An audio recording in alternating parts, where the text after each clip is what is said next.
రైతు భరోసా బంద్ కాబోతున్నారు. ఈ యాసంగికి రైతు భరోసా రాదా? ప్రభుత్వం ఇస్తున్న లీగులు దేనికి సంకేతం? అసలేం జరుగుతోంది? రైతు భరోసా ఇస్తున్నామని గొప్పలు చెప్పుకున్న కాంగ్రెస్ పార్టీ ఒకటే పంటకి ఇచ్చి ఇంకొక పంటకు రైతులను మోసం చేయబోతా ఉన్నది. అసలు కాంగ్రెస్ ఆలోచన ఏంది? ఏం జరగబోతా ఉంది? గందరగోళం. ఇవన్నీ కూడా ఇవాళ వీడియోలో డిస్కస్ చేద్దాం. నేను మీ Prabhakar Venavanka. Welcome to PV news. రైతులను ఆర్థికంగా ఆదుకునేందుకు వాళ్ళ పెట్టుబడికి ఉపయోగపడే విధంగా గత ప్రభుత్వం బీఆర్ఎస్ ప్రభుత్వము రైతు బంధు అనే స్కీమ్ ని తీసుకొచ్చింది. రైతులకు ఎకరానికి ఏడాదికి 10,000 చొప్పున రైతు బంధు పేరుతోటి అప్పుడు ఇచ్చింది బీఆర్ఎస్ గవర్నమెంట్. సో అదే సమయంలో కాంగ్రెస్ పార్టీ ఒక కొత్త డిమాండ్ తీసుకొచ్చింది. అది కూడా రేవంత్ రెడ్డి చేసిండు. 2 పంటలకే కాదు 3 పంటలకి ఇవ్వాలి, ఎందుకు ఇయ్యరు 3 పంటలకు అని చెప్పేసి అప్పుడు ఆయన నిలదీసిన పరిస్థితి గతంలో ఆయన ప్రతిపక్షంలో ఉన్నప్పుడు. మూడో పంటకి ఎందుకు ఇస్తలేవు? పంటకు 5,000 ఎకరానికి ఇచ్చినావు, 2 పంటలకే ఇచ్చిండు కదా ఈ సన్నాసి రైతు బంధు. మరి 3 పంటలు పండిస్తే 3 సార్లు ఎందుకు ఇస్తలేవు రైతు బంధు? అంటే అతి తెలివితేటలా? వీళ్ళు అసెంబ్లీ ఎన్నికల సమయంలో ఎకరానికి ఏడాదికి 15,000 రూపాయలు ఇస్తామని చెప్పి దాని పేరును రైతు భరోసాగా పెట్టి వాళ్ళు మేనిఫెస్టోలో ప్రకటించారు. గతంలో రైతు బంధు అయితే వీళ్ళు రైతు భరోసాను పెట్టి 15,000 ఇస్తామని చెప్పారు. ఎందుకంటే సోనియమ్మనే రైతు భరోసా పథకం కింద ప్రతి ఎకరానికి ప్రతి సంవత్సరానికి రైతులకు సహాయం అందించడానికి కౌలు రైతులతో సహా 15,000 రూపాయలు, నువ్వు 10,000 బిచ్చమేస్తే మేము ఆత్మగౌరవం నిలబెట్టడానికి 15,000 రూపాయలు ఇస్తున్నాం. ఇదే కాదు, సో 15,000 రూపాయలు అధికారంలోకి వచ్చిన మరుసటి రోజు నుంచి కూడా మేము ఇస్తామని చెప్పి అప్పుడు ప్రకటించారు. ఎందుకంటే ఎలక్షన్ టైంలో ఒక రైతు బంధు పెండింగ్ పడింది. ఎలక్షన్ కోడ్స్ కారణంగా ఒక రైతు బంధు పెండింగ్ పడింది. అది కూడా కాంగ్రెస్ పార్టీనే ఎలక్షన్ కమిషన్కి వెళ్ళి ఫిర్యాదు చేసింది. కేంద్ర ఎన్నికల సంఘానికి ఉత్తమ్ కుమార్ రెడ్డి ఇంకా కొందరు కాంగ్రెస్ నాయకులు వెళ్ళి ఫిర్యాదు చేయడం వల్ల ఎలక్షన్ టైంలో ఒక రైతు బంధు ఆగింది. అది కూడా మేము 15,000 చొప్పున ఇస్తామని చెప్పి అప్పుడు కాంగ్రెస్ పార్టీ చెప్పింది. కానీ అధికారంలోకి వచ్చిన తర్వాత డిలే చేసి దాదాపు 1.5 పైగా దాంతో కాలయాపన చేసి చివరికి 1.5 తర్వాత మొన్నటి వానాకాలం పంటకి 12,000 రూపాయలు ఇచ్చింది. ఏదైతే రైతు భరోసా అని వీళ్ళు చెప్పారో ఆ రైతు భరోసా కింద 12,000 రూపాయలు ఇచ్చింది. కానీ వీళ్ళు ఎలక్షన్ల టైంలో చెప్పింది 15,000. మొన్న ఇచ్చింది వానాకాలం పంటకి ఇచ్చింది 12,000 చొప్పున. ఓవరాల్గా ఒక 9,000 కోట్ల రూపాయలు రైతులకు అకౌంట్లలో ఇచ్చారు. గతంలో ఇచ్చిర్రు. గతంలో అది కూడా చాలా డిలే చేస్తూ ఇచ్చినవి కూడా అందులో ఒకటి ఎగ్గొట్టి మిగతా ఇచ్చినవి కూడా పాత లెక్క ప్రకారం ఇచ్చారు. గత ప్రభుత్వం ఏదైతే నిర్ణయించిన రేటు ఉందో 10,000 రూపాయలు ఏడాదికి అవి మాత్రం ఇచ్చారు. 15,000 ఇస్తామని గతంలో చెప్పినప్పటికీ రాష్ట్ర ఆర్థిక పరిస్థితి బాగాలేదు, మా దగ్గర డబ్బులు లేవని చెప్పి ముఖ్యమంత్రి రేవంత్ రెడ్డి ప్రెస్ మీట్ పెట్టి మరీ చెప్పి దాన్ని 12,000 చొప్పున వేసి గత ఒక పంటకి ఇచ్చారు. రైతు బంధు పథకంలో భాగంగా సంవత్సరానికి 10,000 ఇస్తే మా ప్రభుత్వం ప్రజాపాలనలో రైతులందరికీ సంవత్సరానికి 12,000 రూపాయలు ఇవ్వాలని నిర్ణయం తీసుకున్నది. ఆ పంటకిచ్చి దాన్ని బీభత్సమైన ప్రచారం చేసుకున్నారు. కేవలం 9 రోజుల్లో 9,000 కోట్ల రూపాయలు మేము రైతుల అకౌంట్లో వేసినామని కాంగ్రెస్ పార్టీ చెప్పుకొని వేదిక లేదు, ముఖ్యమంత్రి చెప్పుకొని వేదిక లేదు. వాళ్ళు ఇస్తామని చెప్పింది 15,000, ఇచ్చింది 12,000. ఇది గమనించాలి మనం. సో అది అయిపోయింది. వానాకాలం పంటకు రావాల్సినది రైతు భరోసా ఒక పంటకి ఇచ్చారు. అంటే వాళ్ళు ఏదైతే ఎన్నికల ముందు చెప్పారో మేము అధికారంలోకి రాగానే ఇస్తామని చెప్పింది 1.5 తర్వాత ఒక్కసారి ఇచ్చారు. సో ఇప్పుడు రెండో పంట వచ్చింది, యాసంగి పంట టైం వచ్చింది. గతంలో రైతు బంధు బీఆర్ఎస్ గవర్నమెంట్ ఉన్నప్పుడు రైతు బంధు స్కీమ్లో డిసెంబర్ చివరి వారం నుంచి రైతు బంధు డబ్బులు పడేవి, రైతుల అకౌంట్లోకి వచ్చేవి. తక్కువ భూమి ఉన్న వాళ్ళ నుంచి స్టార్ట్ అయ్యి మెల్లిమెల్లిగా పెరుగుకుంటూ పోయేది. ఎక్కువ భూమి ఉన్న వాళ్ళకి కొద్దిగా ఆలస్యంగా ఒక నెల, నెలన్నర, 2 నెలల వరకు అట్లా పడేవి డబ్బులు. సో ఇప్పుడు ఆ లెక్కన తీసుకుంటే ఇప్పుడు రైతు భరోసా డబ్బులు కూడా పడడం స్టార్ట్ కావాలి రైతుల అకౌంట్లలోకి. ఎప్పుడైతే వానాకాలం పంటకి ప్రభుత్వం చెప్పిందో ఇప్పుడు ఆ లెక్కనే ఇప్పుడు కూడా రైతు బంధు డబ్బులు, రైతు భరోసా డబ్బులు, పాత రైతు బంధు ఇప్పుడు రైతు భరోసా డబ్బులు రైతుల అకౌంట్లలో పడాలి. కానీ ఇప్పుడు పడతాయా లేదా? వానాకాలంలో చెప్పుకున్నారు మేము వారం రోజుల్లో 9,000 కోట్ల రూపాయలు రైతుల అకౌంట్లో వేసినాము, చరిత్రలో ఎవరు చేయలేదని చెప్పి చెప్పుకున్నారు. మరి ఇప్పుడు యాసంగి పంట సంగతి ఏంటి? యాసంగికి ఏం చేయబోతా ఉన్నారు వీళ్ళు? ఇస్తారా ఇవ్వరా అనేది ఇప్పుడు పెద్ద క్వశ్చన్ మార్క్. ఎందుకు అంటే చాలా కాలంగా కాంగ్రెస్ పార్టీ గవర్నమెంట్ చెప్తా ఉన్నది, కాంగ్రెస్ పార్టీ మంత్రులు చెప్తా ఉన్నారు. ముఖ్యంగా వ్యవసాయ శాఖ మంత్రి కూడా పదే చాలాసార్లు చెప్పిండు, కేవలం సాగు చేసే భూములకు మాత్రమే మేము రైతు భరోసా ఇస్తాము. సాగు చేసే భూములకు మాత్రమే. సాగు చేసే భూమి అంటే రాష్ట్రంలో గతంలో నీరు సమృద్ధిగా ఉన్నప్పుడు 2 పంటలు వేసారు రైతులందరూ కూడా. కానీ ఇప్పుడు చాలా వరకు నీళ్ళ సమస్య, వానాకాలం పంట చివరి తడికే నీళ్లు లేని పరిస్థితి వస్తూ ఉన్నది. ఇప్పుడు గతేడాది చూసినాం మనం, యాసంగి కావచ్చు వానాకాలం 2 నీళ్లుండే వానాకాలం పంటతో పాటు యాసంగిలో కూడా రైతులు ఎంత ఇబ్బంది పడ్డారో లాస్ట్ ఇయర్ చూసినాం. సో ఇప్పుడు కూడా అదే పరిస్థితి వస్తూ ఉంది. సో చాలా మంది రైతులు వానాకాలం పంట వరకే మాత్రమే పంట వేసి మిగతాది వదిలేయాలనే ఉద్దేశంతో చాలా మంది రైతులు ఉన్నారు. ఎందుకంటే నీళ్ళు అందుతలో పెట్టిన పెట్టుబడి మళ్ళీ తిరిగి రాదు, కేవలం వానాకాలం పంట వేసి వదిలేస్తామనే ఆలోచనలో చాలా మంది రైతులు ఉన్నారు. చాలా వరకు ఏం చేస్తారు, పంటలు కూడా వేయకుండా కేవలం పశుగ్రాసం కోసం ఆ గడ్డి విత్తనాలు ఉంటాయి అవి చల్లి వాటితోటి నడిపించుకునే వాళ్ళు కూడా ఉంటారు. అంటే మిగతా అంతా పడవ పెట్టేసి కేవలం కొంత మేరకు ఆ పశువుల గ్రాసం కోసం వేసుకునే వాళ్ళు కూడా ఉంటారు. సో ఇట్లాంటి ఆలోచనలో రైతులు ఉన్నారు. ఎందుకంటే సమృద్ధిగా నీళ్లు దొరుకుతలేవు. సో ఇప్పుడు యాసంగి కూడా పంట వేస్తే యాసంగి నాటేసిన నాటి నుంచి కోత వరకు కూడా ఇబ్బంది అవుతుంది, నీళ్ళకి చాలా తిప్పలు పడాల్సి వస్తుందని రైతులు ఆందోళన పడతా ఉన్నారు. సో మరి వాళ్ళ పరిస్థితి ఏంది? వాళ్ళు ఒకటే పంట అంటే వానాకాలం పంట వేసి వదిలేస్తారు, యాసంగి పంట వేయరు. ప్రభుత్వం ఏమో మేము 2 పంటలు వేస్తేనే సాగు చేస్తేనే రైతు బంధు ఇస్తామని చెప్తా ఉన్నారు. సో మరి ఇప్పుడు యాసంగి పరిస్థితి ఏంది? యాసంగిలో సాగు చేయని వాళ్ళ పరిస్థితి ఏంది? నీళ్ళు అందాక సాగు చేయని వాళ్ళ పరిస్థితి ఏంది?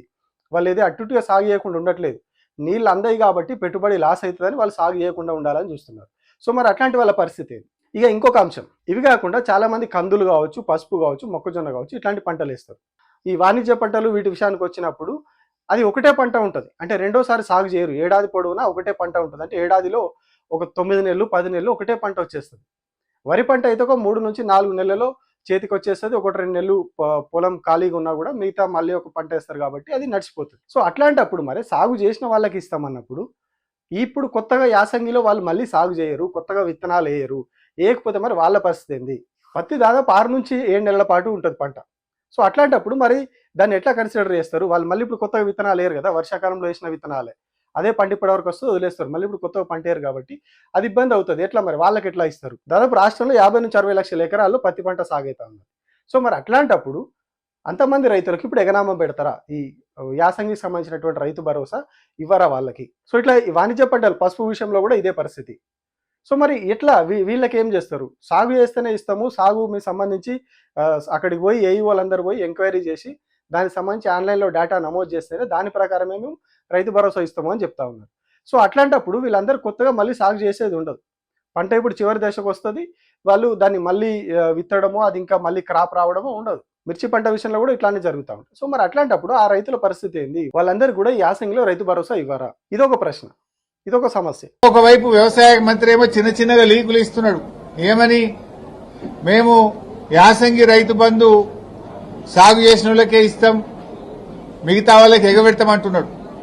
అంటే ఇప్పుడు ఓట్లు అయ్యేదాకా ఆగినరా? యాసంగిలో ఎవరికి ఇస్తారు, ఎవరికి ఇవ్వరు? ఈ రాష్ట్రంలో 50-60 లక్షల ఎకరాల్లో పత్తి సాగు చేసే రైతులు ఉంటారు. వాళ్ళు ఒక పంటనే చేస్తారు, పత్తి 6-7 నెలల పంట. మరి ఆ పత్తి రైతులకు ఇస్తారా, ఇయ్యరా? చెరుకు రైతులు, పసుపు రైతులు, అనేక మంది రైతులు ఉన్నారు. మరి ఆ రైతులకు ఈరోజు మీరు యాసంగికి సబ్సిడీ ఇస్తారా, ఇవ్వరా? కందులు 10 నెలల పంట, చెరుకు 11 నెలల పంట, పత్తి 7 నెలల పంట, పండ్ల తోటలున్నాయి, ఆయిల్ పామ్ ఉన్నది. మరి రైతుల పరిస్థితి ఏంది? అంటే నువ్వు అప్పుడేమో రేవంత్ రెడ్డి 3 పంటలకు ఇవ్వాలి రైతు బంధు అన్నాడు, ఇప్పుడేమో ఒక్క పంటకే ముక్కులకు వచ్చిందా? గవర్నమెంట్ పెడుతున్న కండిషన్ల ప్రకారమే ఇవన్నీ మనం మాట్లాడుకునేది. ఇది కొత్త గాలికి చెప్తున్న విషయం కాదు. గవర్నమెంట్ పెడుతున్న కండిషన్ల నుంచి ఇవన్నీ అనుమానాలు వస్తూ ఉన్నాయి. నీళ్లు లేక ఒక సమస్య, పంట కాలం ఎక్కువ ఉన్న పంటల సంగతి ఏంది, వాటికి ఎట్లా ఇస్తారు రైతు భరోసా? ఇక ఇంకొక అంశము, అసలు ఇప్పుడు గవర్నమెంట్ దగ్గర ఇప్పటికిప్పుడు గతంలో ఏదైతే వానాకాలం పంటకి మేము వారం రోజుల్లోనే 9,000 కోట్లు ఇచ్చినామని చెప్పి జబ్బలు జరుచుకొని గల్లాలు ఎగరేసుకొని చెప్పింది కాంగ్రెస్ పార్టీ. మరి ఇప్పుడు నిజంగా 9,000 కోట్లు వారం రోజుల్లో వేసి చూపిస్తారా? అంత సత్తా గవర్నమెంట్ దగ్గర ఉందా? అట్లా ఛాలెంజ్ చేసి ఇప్పుడు చెప్పగలదా మేము అప్పుడు ఇచ్చినట్టుగానే వారం రోజుల్లో 9,000 కోట్ల రూపాయలు రైతుల ఖాతాలో ఇస్తాము అని చెప్పి? ఇప్పుడున్న పరిస్థితుల్లో గవర్నమెంట్ దగ్గర పైసలు లేవు. అప్పుడు ఇచ్చిన దానికి కూడా ఒక కారణం ఉన్నది, వానాకాలంలో ఇచ్చిన దానికి కూడా ఒక కారణం ఉంది. వానాకాలంలో వాళ్ళు అప్పుడు ఆగమేఘాల మీద వారం రోజుల్లో డబ్బులు వేయడానికి కారణం ఏంటి అంటే అప్పుడు పంచాయతీ ఎలక్షన్లు పెడదామని చెప్పేసి గవర్నమెంట్ భావించింది. రైతు బంధు ఇచ్చేస్తే, రైతు భరోసా పెంచి ఇద్దాం, ఇప్పుడు ఇచ్చేసి వెంటనే పంచాయతీ ఎలక్షన్లకు పోదాం, ఎలక్షన్లు పెట్టేస్తే మనకి డబ్బులు ఇచ్చేస్తాం కాబట్టి మనకి ఇది పాజిటివ్ అవుతుంది. ఎలక్షన్లో రైతులు గ్రామీణ ప్రాంతాల్లో ఉన్న వాళ్ళంతా మనకు ఓటేస్తారు. ఇప్పుడు ఈ స్కీమ్ను మన మీద కొత్తగా లాంచ్ చేసినట్టుగా ప్రచారం చేసుకుందాం. వాళ్ళ ప్రచారం కూడా అట్లే చేశారు, వీళ్ళే స్కీమ్ను ప్రారంభించినట్టుగా. అంటే గతంలో ఈ స్కీమ్ లేదు, మేమే స్టార్ట్ చేసినాం అన్నట్టుగా వీళ్ళు పబ్లిసిటీ చేసుకున్నారు. ఆల్రెడీ ఉన్నది, గత బీఆర్ఎస్ గవర్నమెంట్లో స్టార్ట్ అయిన స్కీమ్ ఇప్పటివరకు నడుస్తూ ఉన్నది. సో అందులోనే ఈ 12,000 ఇచ్చేస్తే దీని ద్వారా మనకు సర్పంచ్ ఎలక్షన్లో ఓట్లు పడతాయని భావించారు. కానీ అప్పుడు ఈ బీసీ రిజర్వేషన్లు, ఇతరత్ర కోర్టు అంశాలు కలిసి అది డిలే అయ్యి ఇప్పటి వరకు సాగింది. ఇప్పుడు నిన్న పంచాయతీ ఎలక్షన్లు అయిపోయినాయి, పంచాయతీ ఎలక్షన్లు ఇప్పుడు ముగిసినాయి. కానీ కాంగ్రెస్ పార్టీ ప్లాన్ చేసింది, కాంగ్రెస్ ప్రభుత్వం ప్లాన్ చేసింది, వానాకాలం పంట సమయంలో ఇచ్చినటువంటి రైతు భరోసా డబ్బులున్నాయో వాటినే ఎన్నికల తాయిలాలుగా భావించారు. వాళ్ళు భావించి అప్పుడు వాటిని తాయిలాలుగా ఇచ్చేసి ఓట్లు లాక్కుందామని చూసారు. కానీ అప్పుడు సక్సెస్ కాలేదు. డబ్బులు వారం రోజుల్లో డిస్పర్స్మెంట్ అయిపోయింది, అక్కడిక్కడ అప్పు తెచ్చి భూములు అమ్మి తీసుకొచ్చి ఇచ్చేసారు, అప్పుడు అయిపోయింది. కానీ మరి ఇప్పుడు పరిస్థితి ఏంది? ఇప్పుడు ఎక్కడి నుంచి వస్తాయి? ఏకాఏకిన 9,000 కోట్ల రూపాయలు. గత ప్రభుత్వం లెక్క ప్రకారం వాళ్ళు 10,000 చొప్పున ఇచ్చినప్పుడు 7,500 కోట్ల రూపాయలు రైతు బంధు కింద ఇచ్చేవాళ్ళు ఓవరాల్గా ఒక పంటకి. ఇప్పుడు దాదాపు 9,000 కోట్ల రూపాయలు కావాలి. అంటే వీళ్ళు 12,000 ఇస్తున్నారు కదా, సో 9,000 కోట్ల రూపాయలు ఇప్పుడు కావాలి. సో ఎక్కడి నుంచి వస్తాయి 9,000 కోట్ల రూపాయలు? ఇప్పటికిప్పుడు ఎక్కడి నుంచి తీసుకొస్తారు? గత వానాకాలంలో ఇచ్చి ఏదైతే పబ్లిసిటీ చేసుకున్నారో అట్లాగే ఇప్పుడు కూడా ఇస్తారా? సో ఇప్పుడు ఈ 3 సమస్యలు ఉన్నాయి. ఈ 3 ప్రధానంగా ఈ రైతు బంధుకు సంబంధించి, రైతు భరోసాకు సంబంధించినటువంటి ప్రశ్నలు. గ్రామాల్లో చర్చ కూడా దీని మీద జరుగుతూ ఉన్నది. పంట వేసిన వాళ్ళకే ఇస్తామన్నారు, యాసంగికి నీళ్లు లేక పంట వేయని వాళ్ళు ఉన్నారు. ఇంకొక సమస్య, ఎక్కువ కాలం ఉండే పంటలు ఉన్నాయి. ఇంకొక సమస్య, ఇప్పుడు అసలు ప్రభుత్వం దగ్గర డబ్బులు ఉన్నాయా? వానాకాలంలో చెప్పినట్టుగా గొప్పలు చెప్పుకున్నట్టుగా ఇప్పుడు నిజంగానే ఇచ్చి చూపిస్తారా, ఇవ్వరా? సో ఇప్పుడు ఇవన్నీ కూడా రైతు భరోసా మీద అనేక అనుమానాలు కలిగిస్తూ ఉన్నాయి. అసలు కాంగ్రెస్ పార్టీ ఇప్పుడు ఇస్తుందా ఇవ్వదా అనే అనుమానాలు కూడా ఉన్నాయి. ఎందుకంటే పంచాయతీ ఎలక్షన్లు అయిపోయినాయి. వాళ్ళ ఏదైతే పంచాయతీ ఎలక్షన్ల కోసమే వానాకాలంలో ఇచ్చిర్రో వాళ్ళ అప్పుడు అనుకున్న లక్ష్యం మొత్తానికి ఇప్పటికీ ఆ చీరల పేరుతో నెరవేర్చుకున్నారు. ఇందిరమ్మ చీరలని చేసి ఇప్పుడు ఒక కళ నెరవేర్చుకున్నారు. పంచాయతీ ఎలక్షన్లు అయిపోయినాయి.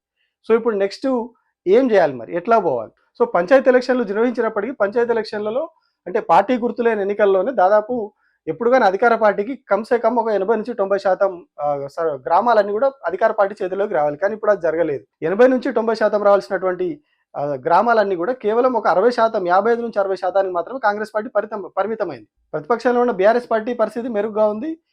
గతంలో ప్రతిపక్షంలో ఉన్నప్పుడు కాంగ్రెస్ పార్టీ పర్ఫార్మెన్స్ కంటే ఇప్పుడు బీఆర్ఎస్ ప్రతిపక్షంలో ఉన్నప్పుడు వీళ్ళ పర్ఫార్మెన్స్ బెటర్గా ఉంది. కానీ గతంలో అధికారంలో ఉన్నటువంటి బీఆర్ఎస్ పర్ఫార్మెన్స్ కంటే ఇప్పుడు అధికారంలో ఉన్న కాంగ్రెస్ పార్టీ పర్ఫార్మెన్స్ పూర్ ఉంది. 80-90% రావాల్సింది 55-60% దగ్గరనే ఆగిపోయినాయి. సో ఇప్పుడు అదే పార్టీ గుర్తు మీద ఇప్పుడు ఎన్నికలు పెడితే ఏం జరుగుతుందనే భయంలో కాంగ్రెస్ పార్టీ ఉన్నది. ఇంకొకటి బీసీ రిజర్వేషన్ల అంశం కూడా ఇప్పుడు వాళ్ళ మెడకు చుట్టుకున్నది. ఏదో రకంగా చేసి ఇప్పుడు పంచాయతీ ఎన్నికల్లో అంటే పార్టీ గుర్తులేని ఎన్నికల్లోనే మేము 42% ఇస్తామని చెప్పి ఏదో హడావిడి చేసి లాస్ట్ కోర్టులు తిట్టిన వల్ల దాన్ని ఏదో చేసి పక్కన పెట్టేసి ఎలక్షన్ నిర్వహించేసి హడావిడిగా. కానీ ఇప్పుడు ఏదైతే ఎంపీటీసీ జెడ్పీటీసీ ఎలక్షన్లకు వచ్చేసరికి ఖచ్చితంగా 42% రిజర్వేషన్ అంశము ఎఫెక్ట్ అవుతుంది. అట్లాగే సర్పంచ్ ఎన్నికల్లో వచ్చినటువంటి ఫలితాలు కూడా దాని మీద ప్రభావం చూపిస్తాయి. సో ఇట్లాంటి పరిస్థితుల్లో ఇప్పటికిప్పుడు కాంగ్రెస్ పార్టీ 9,000 కోట్ల రూపాయలు పట్టుకొచ్చి అప్పు తీసుకొచ్చి లేదా భూములు అమ్మి ఇప్పటికిప్పుడు మళ్ళీ రైతుల అకౌంట్లో వేస్తుందా అయ్యేదా? గతంలో సర్పంచ్ ఎలక్షన్ల కోసమే వేసిరు అనేది 100% నిజం. దానికి ముందు చూసినాం మనం 3 టర్మ్లో ఎట్లా ఇచ్చిరు వాళ్ళు డబ్బులు. టర్మ్ ఎగ్గొట్టి 2 సార్లు వేసిరు. అది కూడా దాదాపు ఒక 6 నెలల పాటు జరిగింది కార్యక్రమం. డబ్బులు ఇవ్వడం 20 రూపాయలు 30 రూపాయలు కూడా అకౌంట్లో పడ్డ రోజులు ఉన్నాయి. అంటే అంత అదిగా ఇచ్చిర్రు. అప్పుడు లాస్ట్ టైం ఒకటేసారి ఎగేకినే ఇచ్చిర్రు. మరి ఇప్పుడు ఏంది పరిస్థితి? సో ఇట్లాంటి పరిస్థితుల్లో రైతు భరోసా మీద గవర్నమెంట్ ఏం నిర్ణయం తీసుకుంటుంది? ఒకవేళ ఎంపీటీసీ జెడ్పీటీసీ ఎలక్షన్లు పెట్టకపోతే దాదాపు రైతు భరోసాని ముట్టుకునే పరిస్థితి లేదు, వాళ్ళు ఇచ్చే పరిస్థితి లేదు. ఒకవేళ అన్ని అనుకొని ఇచ్చినా కూడా ఎంతమందికి ఇస్తారు, ఎవరికి ఇస్తారు? ఎంతమంది పంటలు సాగు చేస్తున్నారు యాసంగిలో, ఎంతమంది సాగు చేయట్లేదు, ఆ లెక్కలు ఎట్లా తీసుకుంటారు, ఎంతమందికి ఇస్తారు? అంటే సగానికి సగం కోత పెట్టే ఆలోచనలే కనిపిస్తూ ఉన్నాయి గవర్నమెంట్ దగ్గర. ఎందుకంటే రైతు బంధు కోసం, రైతు భరోసా కోసం రైతు బంధుకు ఎట్లాంటి నిబంధనలు లేకుండే.